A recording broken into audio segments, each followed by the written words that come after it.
Actually, it's lunchtime. For a change, with some sudden inspiration from a very important person from faraway country. He was admiring some of my work and he was wondering, and he was very happy that at my old retired age I started a new life of movie making. So that gave me a lot of courage. He's a very important person. I don't want to say who he is because my material goes to Facebook, YouTube, all over the world, so he won't like publicity. He's a very important person to me, a great philanthropist, and so much, but then he's far away. It takes a long journey to go and meet him. Anyway, I feel very happy, so today I thought I should bring my lunch to the food court at the jogging park and be more with nature, and then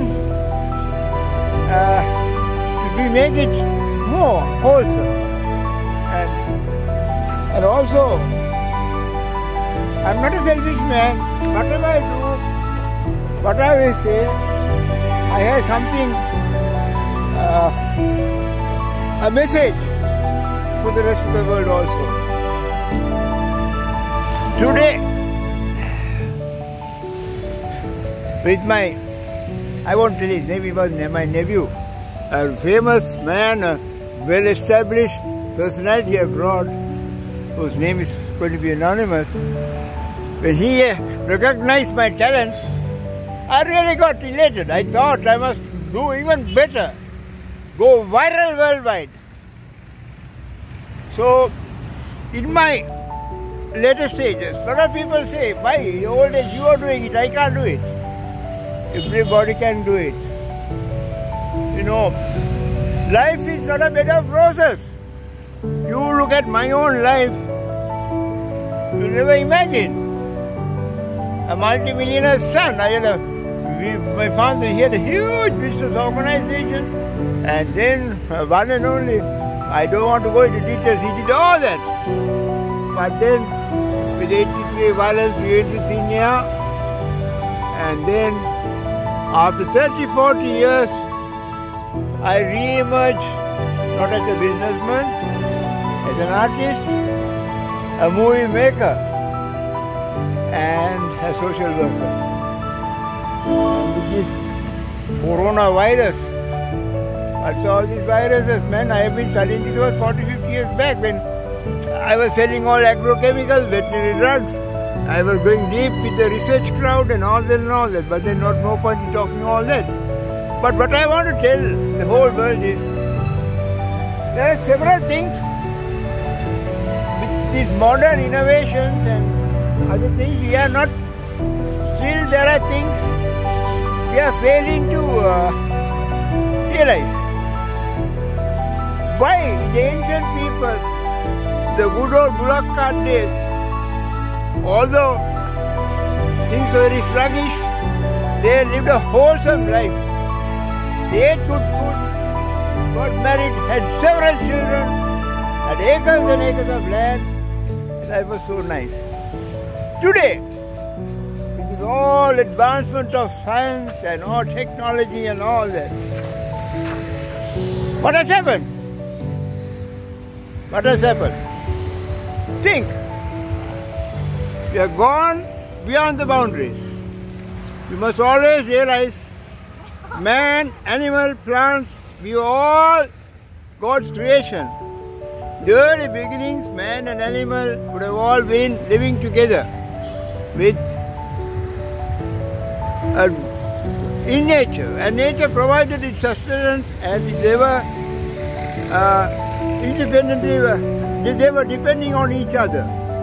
For instance, if a man, if a tree is dead or an animal dies, it gets into decomposes.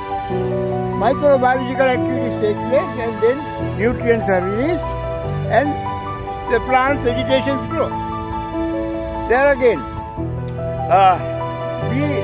it intakes oxygen and we release nitrogen, and the plants, nitrogen is their food. It was all self-balancing. So when God created this earth, He did everything in a very beautiful way. What really happened was, as time went by, man, with his advancement of knowledge, superseded the animals and plants, and a rational element was the man, and he started to harness nature, harness the animal kingdom, and he became the master of the day. Okay, that's fine. But what happened later on? As time went by, he exceeded the limits. Not only the plants, the animals were taken into a harness, they were all destroyed. Plants were destroyed, animals were destroyed. All natural phenomena of God's creation was getting to be destroyed. And finally, what emerged was all factory over factory, and polythene and synthetic and this, that and the other, even morally. There was good old moral values, they were all lost. Religion was lost. Even the very God, Creator was challenged. Everything was a big challenge.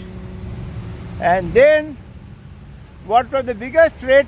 The whole world was facing was the global warming. So at that rate, the whole globe was about to become a red planet. All these big companies and factories, everything, all gases, and it was a non-stop emission, and it's a big rat race. And then the threat of global warming. And once global warming sets in, it will be a red planet, a dead planet like Mars. So today the coronavirus is a blessing in disguise. It's a retaliation of nature. It's a retaliation by God. Enough is enough. Now you have done enough. Now we are gone. We have destroyed everything. Now even the elephants are coming out from the jungle. All those places are cultivated, this, that and the other. The whole world is going to jeopardy. This coronavirus is, and with this big mixed up with inorganic chemicals and this, that and the other. So the coronavirus is bringing everything to a halt, and it says enough is enough, and whole normal equilibrium or the normal way the life was conducted is to exist. A new form of life is emerging. Now virus over virus are emerging from all four corners, and people are dying at a rate. Vaccine over vaccine and vaccine over vaccine. What is the end of this? At one point, one thing beautiful here is, in case there was global warming, the whole planet would have been a red planet. But under this virus setup, even if the entire humanity were to be wiped up, yet the beauty is plants and most of the animals are going to survive. And this planet is going to be revitalized, re-energized with more oxygen and no more factories and no more stuff. So, this is a food for thought for man. Now I don't know, maybe it's too late, but at this crucial hour, there are several things we must amend ourselves. One thing we should know, life is not permanent in this world. The second, don't take science and technology for granted. Science is only a revelation of God's creation. It's God, everything. No, can a scientist even create a fly? Look at your own body, look at your own system. How beautiful it's made. So everything has divinity in it. So it's a case where man has become very ungrateful to his creator. He is ungrateful to God. He is running after the creation not undermining the very creator itself. It's very bad. So the heavens are getting shaken up. And how could God help you if you are a challenge to God, if you don't recognize Him? The best thing now is go back to divinity, take life in a very moral way, listen to the norms. Under this coronavirus, lot of economic upheavals around the world, food shortages and economic imbalance everywhere. Now here in Sri Lanka too, we are learning undergoing heavy trouble with all this dollar crisis, this crisis over crisis. So always try to be a philanthropist, a social work. Always think when you do have a meal even, try to separate something and try to feed the poor. Look after the poor. Because now these are things. If you read the Quran, in so many surahs Allah says, the people, He loves the people who feed the poor. I think it was Surah Al-Fajr, Surah Al-Balad. And one of the surahs Allah says, give me a loan. Allah wants a loan. That is, the loan that Allah wants is to look after the poor. So, I don't know, I went out of the point, but whatever I said, the bottom of my heart is just coming out. Good luck, goodbye. Under whatever prevailing condition, one thing says, before I conclude, I would want to say is, the new year is born, and let this new year be a new year of, you can name it as a new year of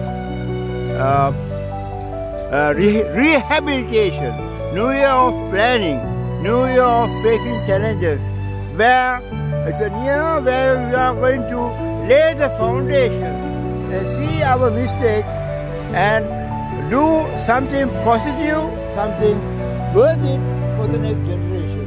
And one of the most important thing is good old organic fertilizer is good and this chemical is bad, and the government's move, although it has got a little disturbed, should go on in a more correct form.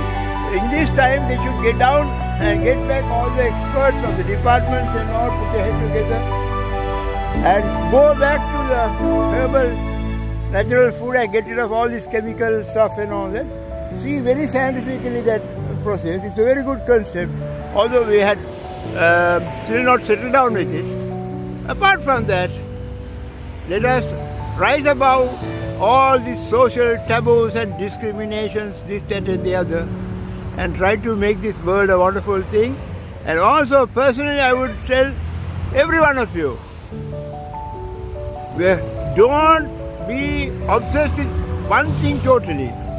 Do your work, be at home, and be with nature. Now I am now a retired man, yet now 24 hours I am with nature, I am running about, I do all sorts of things. But in your case you can't afford it. Your bread and butter should be there, but then okay. At least once a week come out for a run, for a jog, and most of all be spiritual, pray to God, and then try your camera. Good luck, goodbye. It's Ali Zahid calling you from the Joel Jogging Park.